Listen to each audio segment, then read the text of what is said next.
for Common Man. Common man, charge the housewives like no one can. What'd you shoot? Where'd we play? Non-stop nonsense on deck today. Tune in, it's time for Common Man. Oh, boy. Why should anybody aspire to be a common man, an average man? Do you realize what it means to be average? That means you're the best of the lousiest, and the lousiest of the best. Now, if we demand more and more for producing less and less, while the have-not nations encourage and inspire and indeed require hard work and maximum effort, if we deify the common men while they encourage and reward the uncommon ones, well, the end result of such a lopsided race as that is too obvious to require elaboration. I mean, it's like, hello? Brilliant! Just keep battling. And just keep battling. And keep battling.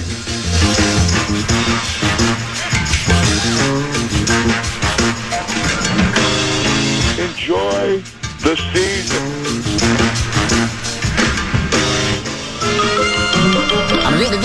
That's all, folks. Oh, there's that. You just have to draw your own conclusions, people. Yeah, Rosie.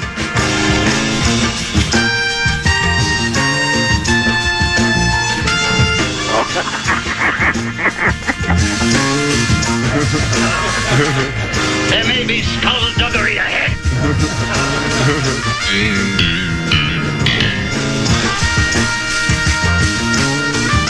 Yo, what up, Tennessee? We are gonna win this election for Paul Wellstone. We are gonna win this election for Paul Wellstone. We are gonna win this election for Paul Wellstone.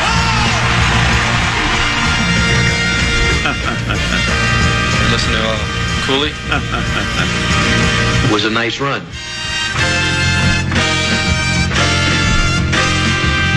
Do you believe in miracles? Yes! Yes, I do!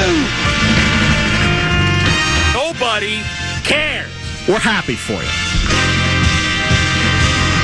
There's an old saying in Tennessee, I know it's in Texas, probably in Tennessee, but they fooled me once. Shame on you. They fooled me, you can't get fooled again. That's a bunch of malarkey. Rosa, you don't know nothing.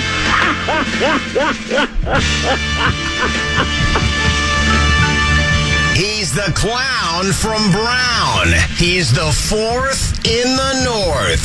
This is the common man, Dan Cole. And now Shane Lowry has had an experience that's not unlike that of Tennessee or Common Man.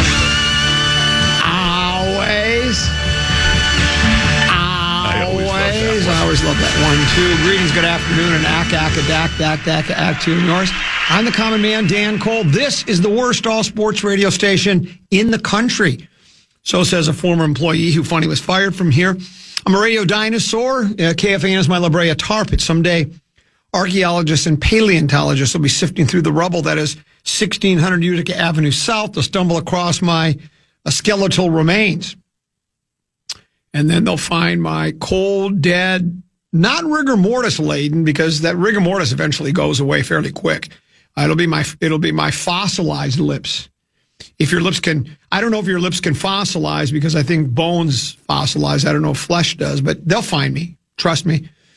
And then they'll find those lips attached to a Neumann BCM 104 microphone. They'll go, egad, it's a social commentator with an archaic communication device. We're here until 3. The legendary one, Mark Rosen, will join us tomorrow at 2 o'clock. We'll start at 1 tomorrow because of the Nico Medved show. And then today we crown a PST champion for 2018, the PST Triple V Triple I champion at 1:15 today. That was a great idea on your part, Teddy, because if we do it at 12:30, we have a half hour to kill to talk about one matchup, and that's just not going to work. So we want to go right from the winner to one preposterous statement, Correct. And that would just throw it off. Yeah.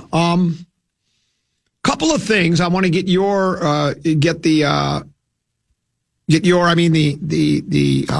PST committee's opinion on this. I've had several people suggest, because I think a lot of people are with me on this, and I think you kind of are too. This would be I'm about to say something controversial. That's interesting. This would be a major change in how we do PST. It would sort of be like when the National Hockey League said no more draws. We're going to have overtime, and then we're going to do 3 on 3 overtime. And if that doesn't work, we're going to do a shootout. We keep the PST strictly to local members only. Oh my God. Minnesota media, Minnesota athletes. Because Tim, have you ever heard like for Black Friday, shop local? Yeah. And I tend to agree with that. Shop local. Go to those little stores. Go to those ma and pa businesses and spend your money locally on Main Street instead of going to Amazon.com and giving the money to some giant conglomerate that's based out of Taiwan or based out of Los Angeles or whatever big marketing play where they're selling stuff cheap and then charging a lot of money for it. I just don't like it. So. Do you think there's any merit to that, or does that make it too hard? Do you think we wouldn't be able to get enough people? There's so many preposterous statements being uttered. Yeah, I will say I think it would be harder to fill the tournament. Mm-hmm. Now, we don't have to go 68 statements. We can shorten it up if needed. I think the advent of social media has made it a lot easier to find national stuff because people are tweeting things all the time and videos are being posted, and it's just easier to send to me. So if we were to go local, then we need more help. Yeah, we need vigilant help from our listeners, from our volunteers. Like, they got to be listening to, let's face it, like every 9 to noon show. And hold on. Be listening for every single thing they say, and then sending us the audio or the time of when it was uttered. We would need a lot more help. It's easier to fill with all the national statements, especially since some are so preposterous. Yeah.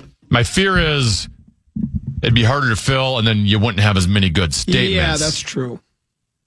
But would I rather have Paul Allen facing off against Mark Rosen in a foolish? Yes, I would. Yeah, who wouldn't? Meat sauce versus. We don't want it hockey. He would get upset, but. Or maybe next year, maybe we could try. We have the state high school hockey tournament coming up. Yeah. For the boys' side, and people for years have said there should be a private school tournament and a public school tournament. Let's split them up into 2 tournaments. They could have their own tournament. Maybe we just do one national tournament, one local tournament. A local PST champion, a national PST champion. I don't know. You're either on to something or you're on something, or maybe a little bit of both. But knowing you, I don't think you've ever really altered your mind any large degree. So I think you're probably spot on. Yeah, speaking of the high school hockey tournament, that starts this week, correct? Yes. Wednesday. For Class A. For Class A, and then Thursday for, I'm not paying as close attention to the Minnesota State High School hockey tournament as I once did. Ever since I was sent to the principal's office and busted for running, I was a numbers runner. I was a bookie. I think I've recanted this tale. 4th or 5th grade. I think it was 4th grade. I went around to all the guys in the class to my buddies and said, how about we each put in $1? And then we'll draw names of the 8 teams that are in the Minnesota State High School hockey tournament. Back then, it was a 1-class tourney. And then they caught wind of it down at the office, and they called me down. They said, what are you doing? I said, we're just running a little gambling pool here. And they didn't take kindly to it, and they said they basically gave me a cease and desist letter. Told me to stop or I was going to get in trouble, so I stopped. But I didn't think that was that big of a deal. It was $1. I mean, again, that's lunch back then. I bet lunch was 30 cents, 35 cents maybe. So that's 3 lunches you'd have to go without, get the money from your parents. Then what are you going to do for, you can't eat, starve to death. So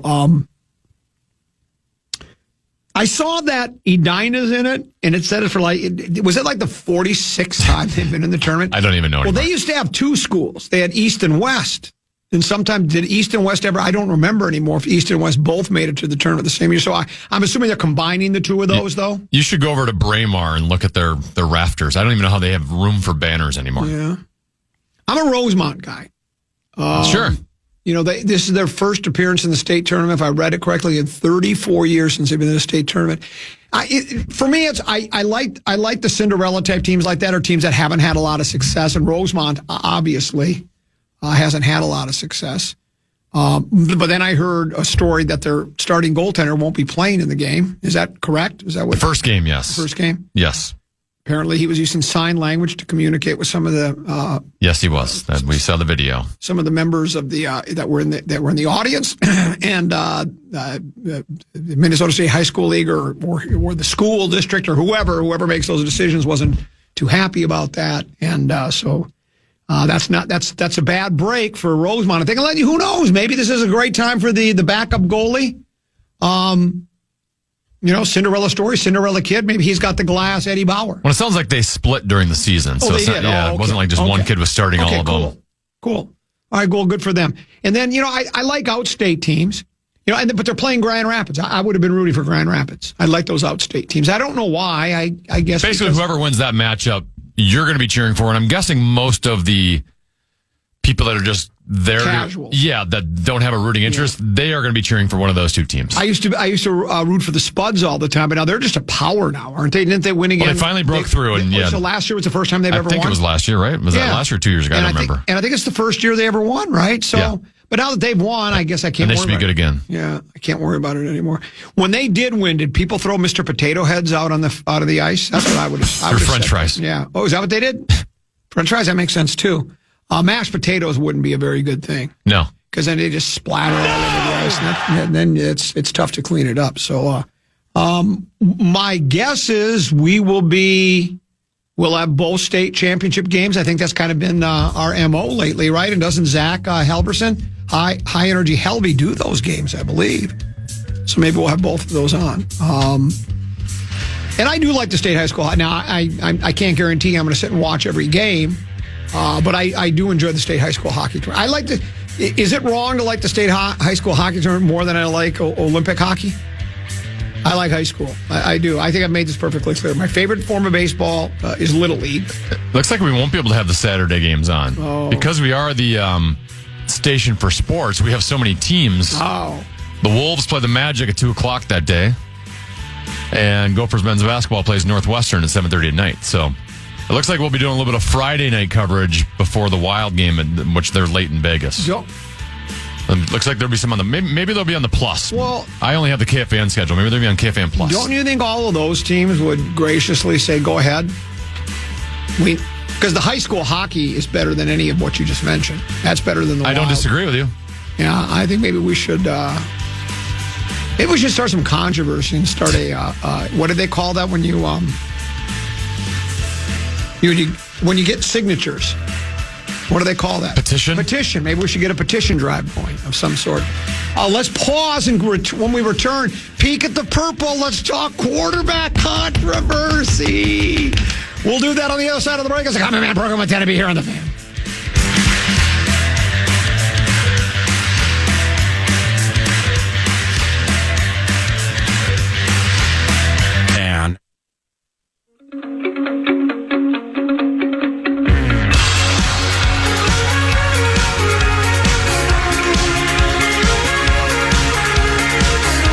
Chime in on what's happening with your favorite KFM program. Make your voice heard on the Bradshaw and Bryan text line. Let us know what you have to say by texting your message at 64686. That's 64686. Standard message and data rates apply.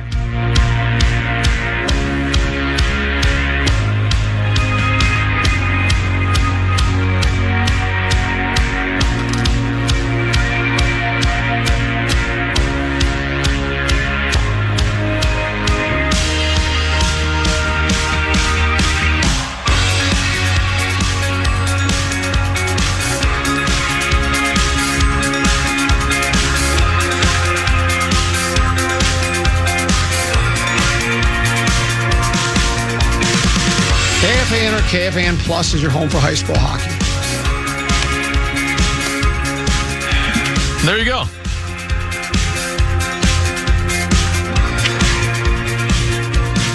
This place.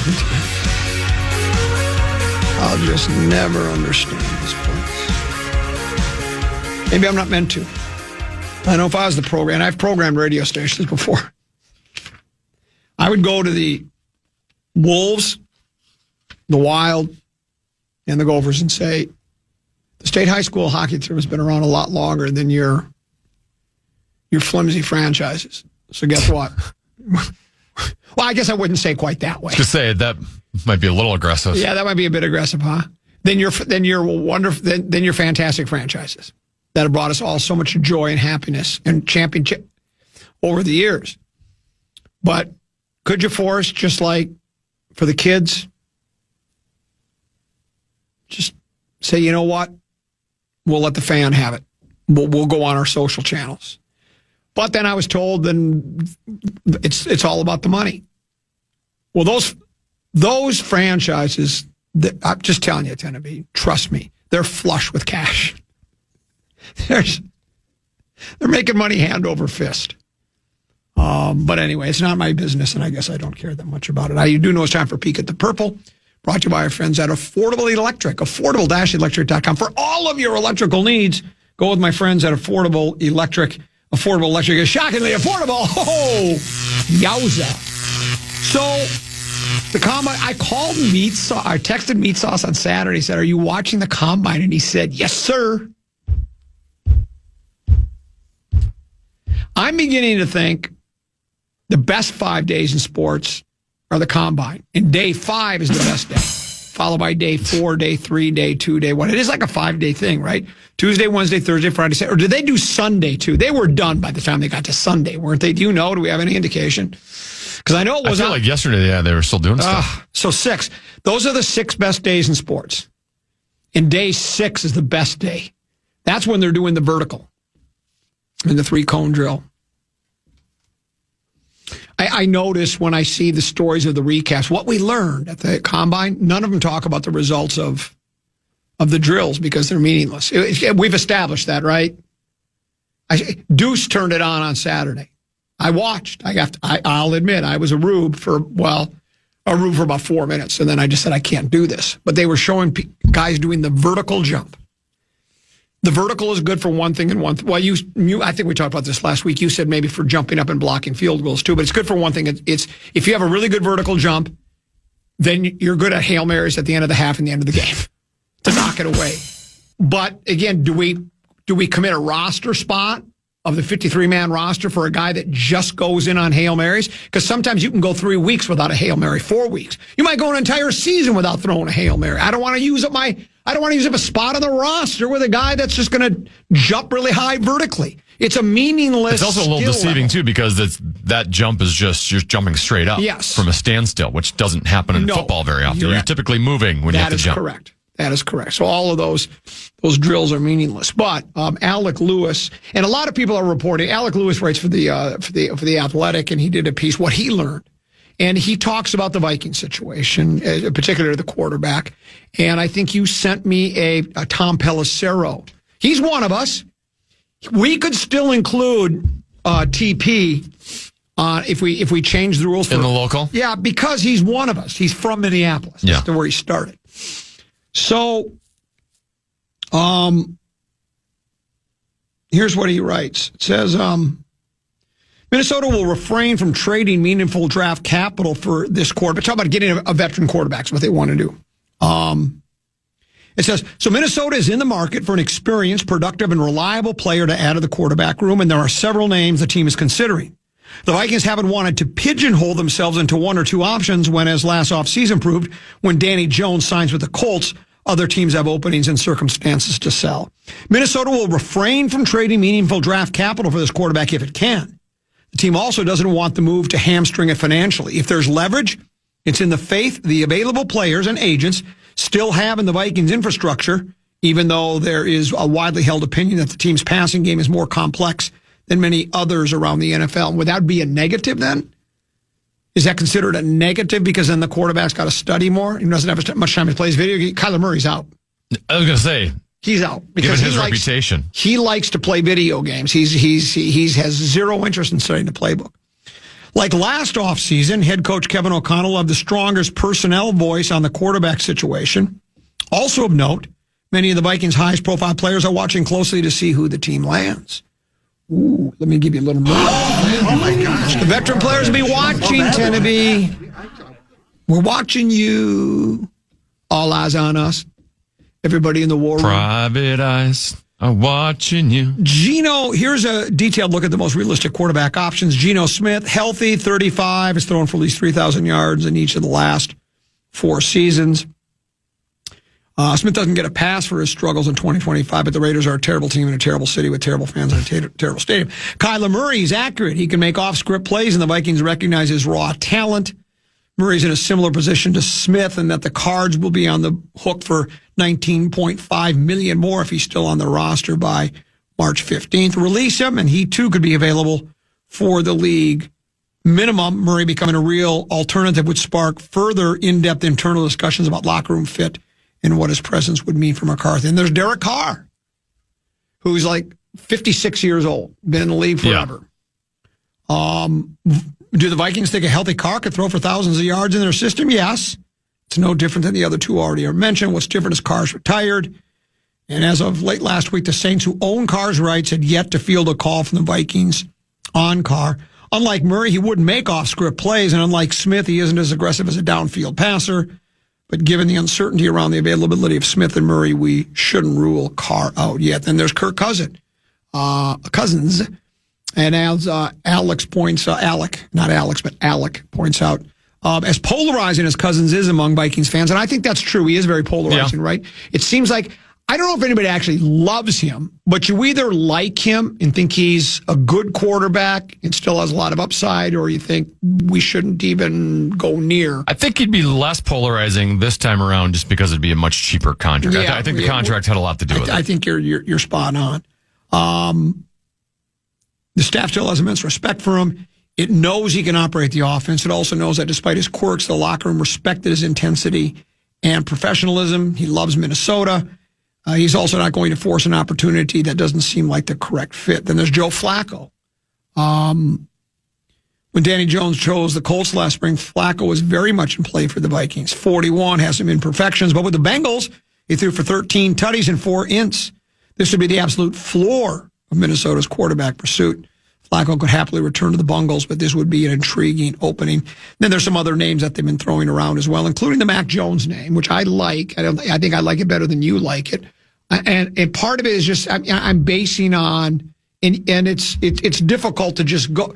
He played well last year, and the story there was one of those in-depth athletic type stories about him that it was because he just wasn't a fit in New England. They had the quarterback coach wasn't really a quarterback coach, the offense coordinator, and he just never fit in there. And ever since he's been with San Francisco again with quarterback whisperer guy, right? With Shanahan, and it's just another guy that's really enjoys. He loves the game again. He's learned more playing there, and he went 5-3. You know, so. But to me, a Mac Jones is more of a. The other guys seem to be, what's that phrase we always use? Caretaker type quarterbacks, right? They're just there they're there to fight with McCarthy for the starting job. McCarthy's still your guy, and maybe he probably should be, but those are some of the names that are being thrown around Tennessee. Peek at the Purple, brought to you by our friends at Affordable Electric. For all of your electrical needs, affordable-electric.com. They're shockingly affordable. We'll talk a little Wild and Wolves other side of the break. Common Man program right here on the Fan.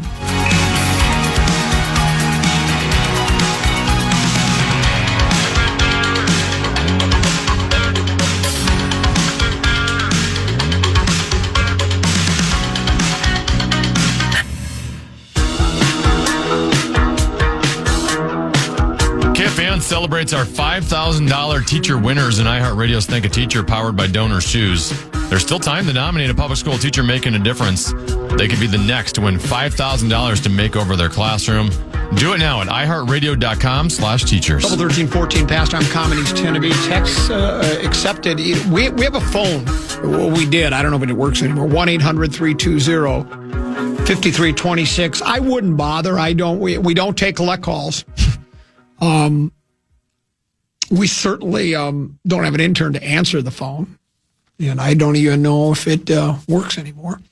Then email doesn't really do much for us anymore. Technology is it grows so quickly that the text message thing is the best thing to do. But if all you got is email, go ahead, try it. I'll get to them eventually. Booth at KFAN.com. Then there's the Talkback. We do Talkback Tuesdays. Tomorrow we'll load up with a Talkback Tuesday. And Talkback Tuesday is you have to download the iHeartRadio app, and then you find the fan, and then you'll see use and make it a preset, would you please? Then what you do is you see a microphone icon in the corner of the screen, tap it 30 seconds or less to deliver a audio message of 30 seconds or less. And then there's the Bradshaw and Bryant KFAN text line. This one says, hey, Common, do you pronounce it Rosemont or Rosemount? That's a very good question because that's very controversial. Several years ago when baby brother Peter was still playing hoops at Eastridge, somebody with the Eastridge Basketball Association or somebody said, hey, because we were, all the schools host their own tournaments. So we're hosting this all-day tournament. And they asked if I would, announce one of the games. Not play-by-play, but do the old, welcome, ladies and gentlemen, and then announce this starting lineup. PA announcer, yeah. Yeah, and it's like, I wanted to say, I'm a professional. I don't do it for free. No money, no funny, right? But then it's like, well, I told, how in youth athletic associations, they ask you to donate your time at some, you'll run the concession stand for 4 hours one time. Dibs hours is what we call them. Dibs hours. Or it says you can pay $200 and you don't have to do anything. Guess what I did? I brought out the checkbook. Throw money at the problem? Just throw money. I'm just not interested in running the concession stand. I'm not going to do it, and I'd rather give. Plus, don't you think the money's more important than? There are lots of people that like to volunteer and do that. Oh, you see them back there, and the moms and the dads, and they chat with each other and they have fun, and it's just like I can't do it. So I went to the Rosemount head coach and I said, do you say Rosemont or Rosemount? You know what he said? I don't know. Because it's spelled Rosemount. Yeah. But I think most people just say Rosemont. Is it Woodbury or Woodbury? Well, that's it. We go with Woodbury. And we're Woodburyans. So. Is it Edina or Adina? Is it Chaska or Alaska? Where would you rather go? Is it Wayzata or Wayzata? Yeah. Well, I know it's Beta in Wayzata. So I don't know. It's controversial. How about we just go with Rosem? You know what I saw? Minnesota Golf Association. By the way, they're back again. We've had a partnership with them for a couple of years now. Or they're one of our sponsors for Tee to Green. They got a brand new logo. It's sweet too. I really like it. It's kind of old school looking. Go to mngolf.org to see it for yourself and then join the Minnesota Golf Association. This is a freebie. They're paying money, though. Trust me, they're going to pay plenty. But you go to mngolf.org and get a handicap. You'll enjoy it. Oh, so did you watch any of the Cognoscenti? No. The Cognizant tournament? Did you? No, you didn't. A tad bit of it at Saturday, but just very little. Shane Lowry looked like me or you on when he got to Bear Trap. I think Bear Trap's in his head because it says he's finished in the top 11 every year he's played there. I don't think did it say he won there one time? I can't remember, but he had a 3-shot lead with 3 strokes to go. In most cases, any PGA Tour player that has a 3-shot lead with 3 holes to go, they're going to win, right? He's playing with this young kid named Smotherman. And he's really not that young. He's been around for a long time. He's 31 years old. He's never won a tournament, right? I don't even know if he's finished in the top 10, but he keeps a card. He makes enough money to keep playing golf, right? And he's in the last group with Lowry, and Lowry's just on a heater. Lowry plays 5 holes and 5 under, chips in on 10. He chips in off the fringe for birdie. He's on a roll, right? And he's up 3, and he and the Smotherman guy are having, it's just like a practice round because they're talking and they're yucking it up and they're smiling and they're laughing and because the Smotherman guy is just delighted. Now he's fallen. He can't match birdie for birdie with Lowry. It's like the the savvy veteran, one of the best players in the world, playing with some kid who's probably nervous, right? Matter of fact, Smotherman kept hitting his shots. They'd go, well, he hit that one a little low again. Hit that. But Lowry, I think it was on 12. He basically, he commented. He basically topped his drive. It went off the heel. It never got more than knee high off the ground and just got gobbled up in the left rough. He still made par. He hit a fairway wood right of the green. He's in the rough. He knocks it on the green. Then he knocks down like about 25, 30-foot putt for par. He's dominating.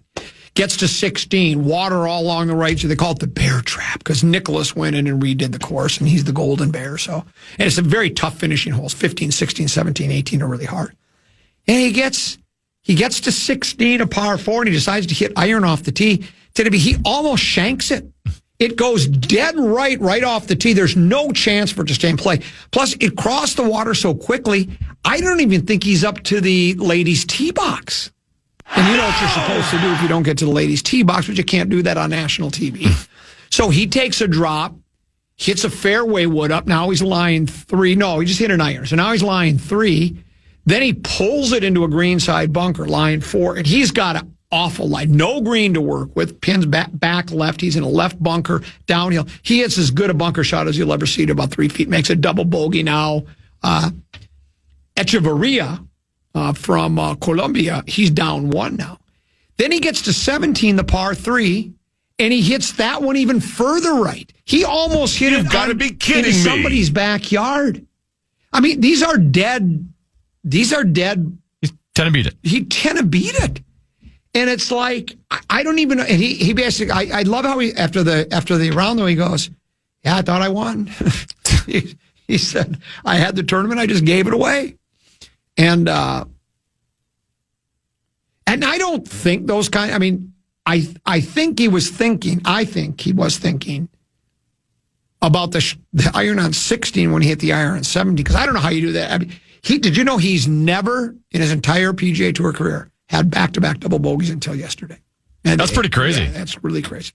That's how good those guys are. They just don't make double bogeys very often, particularly when they just don't make them back-to-back. When you talk about your Tony Romo's trying to make the PGA Tour, that's a great example of, yes, this is how good you have to be. Yes.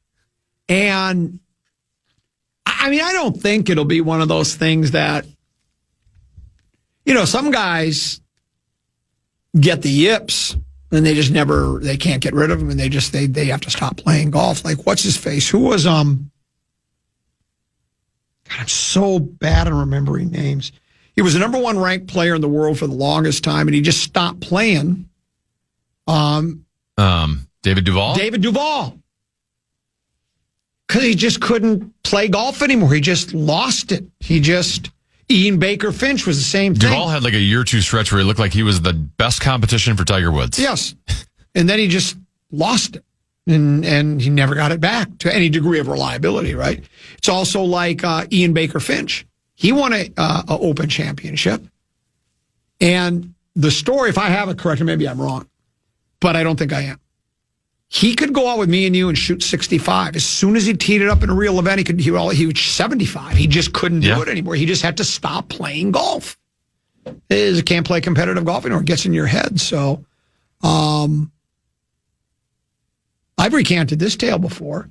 Me, master professional Craig Warrion, GM down at, we're going down for tee to green down at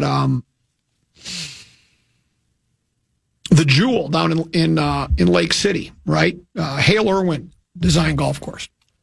It's me, GM, Craig, and Hale Irwin's son. I think it's Steve Irwin, not the guy that wrestled crocodiles, but a different, Steve Irwin. And he was going to be on. Not a former lineman for the Vikings either? No, not a former lineman for the Vikings. And he was going to be on tee to green. We were going to talk about the Jewel. And the Jewel had been open for several years, but they bought a tee to green, so we went down there. And we were going to go out and play a round of golf first, 6 a.m. So we go to the range tour, and I never warm up, but everybody wants to warm up. I start shanking 6 irons, dead, one after another. I can't stop shanking them. Mm-hmm. Craig is bent down in front of, right next to me, setting the ball on a tee as I'm hitting. And Irwin's like, so I got my back to Irwin. He's in the stall right behind me. And I can't imagine what he's thinking. He's probably going, well, this is some kind of a bit. right? He said they're just trying to reel me in here to make this guy, because I'm supposed to be the golf guy in town, right? To me, I can't stop shanking the ball, just one after another, after another, after another. And Craig basically goes, I don't know, tell you. He gave up on you.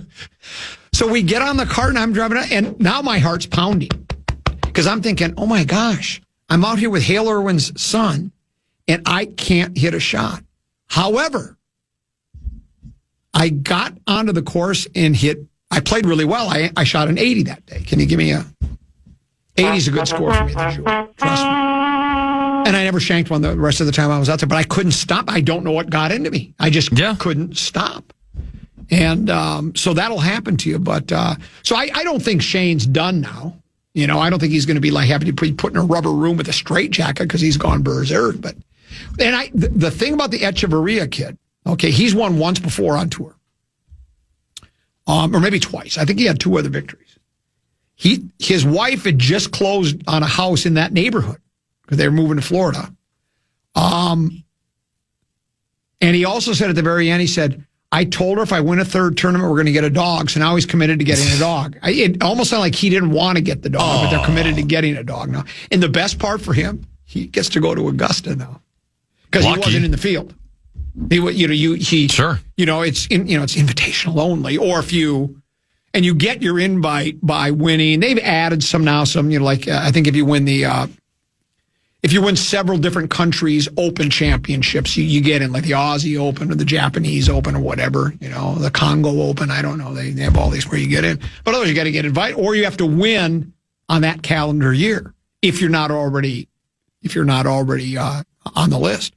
So now he gets to go. It'll be a second time playing there. That's bigger than the paycheck, really. I mean, he made over $1 million, but the biggest thing is he got to go to Augusta. Now they can afford the dog. Well, yeah, no, they can afford the dog. Trust me, they'll do that. And even pet insurance. And pet insurance. Yeah, that's exactly what they'll get as well. I wanted to talk wild. Maybe Quinn Hughes ought to just stick to playing hockey instead of traveling all around. He's on Saturday Night Live. He plays a game before, then he flies to New York, then he flies back, plays a game. Now tonight he's on the Tonight Show tonight. Yeah, it's like, dude. And now I had predicted boldly and brashly that we were going to catch the Colorado Avalanche and finish first in our division, right? We were going to, in our conference, the whole thing, we were going to be number 1. And we beat them in the first game back. Since then, he's been jet-setting around the country, appearing on these TV. It's like he's Carmen Sandiego. Who's Carmen Sandiego? Oh, it's an old geography television show in the 90s. Okay. Yeah. Where in the world is Carmen Sandiego? Yeah, where in the world is Carmen Sandiego? I like that. Thanks for helping me out on that. Where in the world is Quinn Hughes? Yeah, well, my guess is there'll be people that will defend it. Oh, he won the gold. It's big. It's a big win. It's all for fun. It gives it puts the spotlight on hockey. The sport. Yeah. And that's all fine and good, but all the people told me that travel is hard. You don't want to be traveling, going back and forth around the country. So, and what has he done since he's gotten back? Well, in his defense, he plays defense, right? Yes. Yeah. Everyone was bad yesterday. So all the guys that have been resting for 3 weeks, what happened to those guys? Because they didn't show up yesterday. So there we go. So is this going to be? They acted like yesterday was an exhibition game. So, and the Blues are terrible, right? They are. And we've lost 2 in a row now. Well, there goes beating the. Well, the next 4 games too. The schedule's tough. They're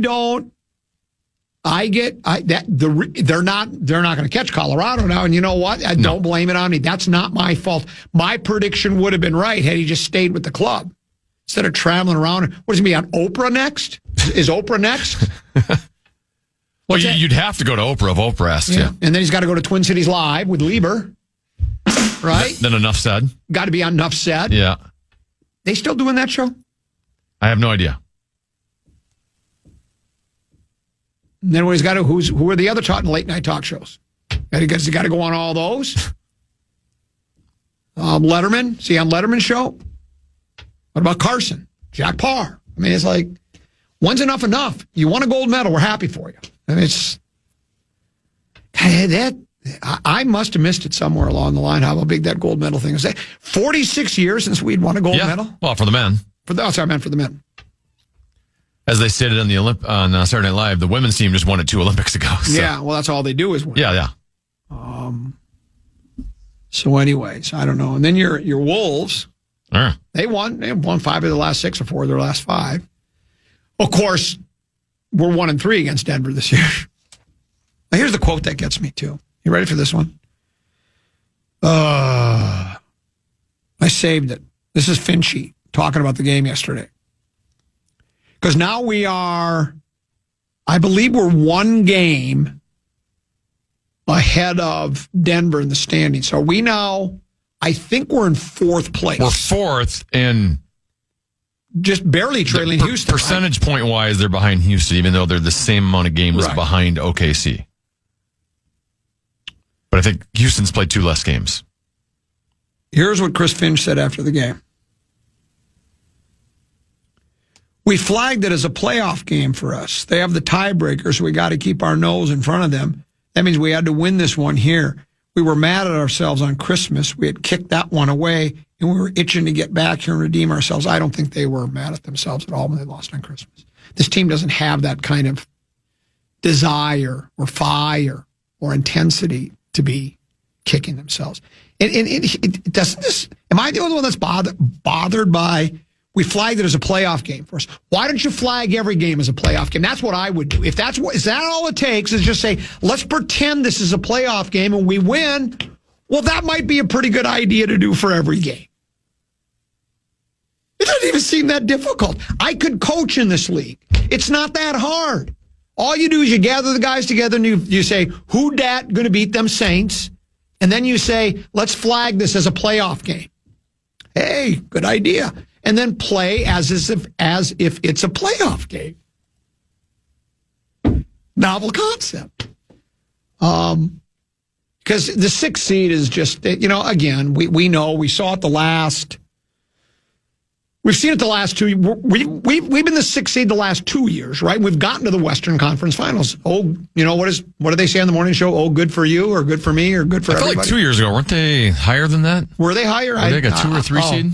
Were they that? Last year they were 6. Okay, I thought we were 6 both years. Well, anyway, we've shown that you can be the 6th seed and you can still advance to the Western Conference Finals.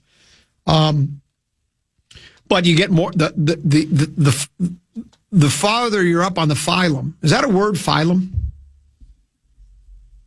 Can you look up the word and see if that's even a word? If I just made something up, FIL. And the Wolves are the 3 seed 2 years ago. Oh, okay. Can you look up the word phylum? I hope I didn't say somebody can't say on the radio. Is it a PHY? How do you spell it? I don't even know. FILUM.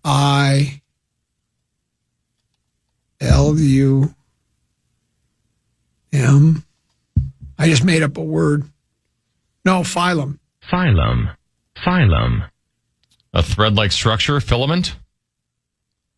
Anatomy, any thread-like structure or part?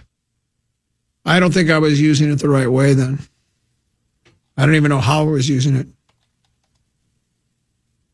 Phylum. How about the PHY version? Oh, what is that? Apparently there's two that are pronounced the same way. What's it? The PHY version, biology, the primary subdivision of a taxonomic kingdom, grouping together all classes of organisms that have the same body plan. That's what I was talking about. The phylum, all the same team. They're all NBA teams. They're a phylum of teams. They're organisms. All the guys in the team, they're organisms. Well, they are. I mean, it's science. Ask Einstein.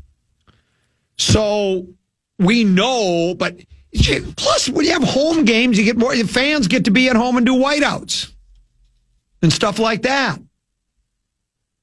They don't want to be the 6th seed anymore. And if we wouldn't have kicked away a half a dozen games earlier in the year, the ones in Denver where we decided they weren't playoff type games, we didn't call them playoff games. We didn't flag them as a playoff game. But again, hey, maybe we'll look at we're just percentage points behind Houston. We can't get to 2, I don't think. I think it's a little too much to ask to get, I guess, unless the Spurs go in the tank. But I don't think we can get that. We can get 3, obviously. So let's get the 3rd seed. We're 5.5 behind the Spurs. Yeah, it'd be hard. So 1 plays 8, 2 plays 3 plays 6. We'd get 6 right now. Would be Lakers, I think. Lakers, yes, but 3 and 6 are all so smushed together that it could be anyone. Houston, Denver, LA is the likely first round opponent. Yeah. 5-3-4 at the top of the hour. Tanner, what you got? We're actually going to continue with the Wolves. What do you think of the Timberwolves now? Got you.